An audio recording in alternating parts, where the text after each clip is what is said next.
ஒரு சூஃபி ஞானி கடல் பயணத்தை முடித்து வருகிறார். வந்தபோது, நீங்கள் கடல் பயணத்திலே பெற்ற பாடம் என்ன என்று கேட்டார்.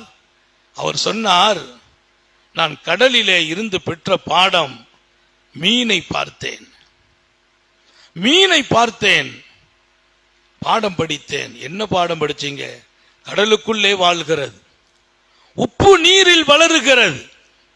கடலை விட்டு வெளியில தூக்கி போட்டாச்சுன்னா அந்த மீன் ரொம்ப நாள் வாழாது, அது உள்ளதான் வாழும்.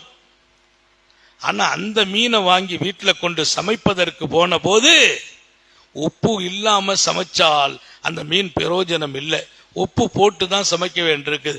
கடல் தண்ணீரிலே வாழ்ந்தது, கடல் தண்ணீரிலே நீச்சல் அடித்தது, கடல் தண்ணீரிலேயே வாழ்க்கையை கழித்திருக்கிறது. ஆனா அதை எடுத்து கொண்டு வந்து அறுத்தால் சமைக்கிற போது உப்பு போட வேண்டியது வந்துச்சு. ஒன்றை அல்லாஹ் விளக்கினான், அது கடலுக்குள் வாழ்ந்தது, கடல் நீரை தனக்குள்ளே கொண்டு போகவில்லை. அந்த தண்ணியை தான் குடிக்கும், ஆனா உடம்புல உப்பு ஏறல. நான் பாடம் படித்தேன்.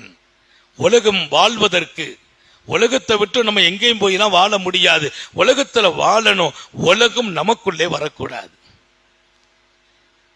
எப்படி கடல் நீரின் உப்புத்தன்மையை அந்த மீன் உள்வாங்கவில்லையோ, அதே போல் இந்த உலகம் நமக்குள்ள வந்துடக்கூடாது. நமக்குள்ள வந்துட்டா நம்ம வாழ்க்கை அவ்வளவுதான். அந்த ஹவுஸ் நாயகன் சொன்னாங்க,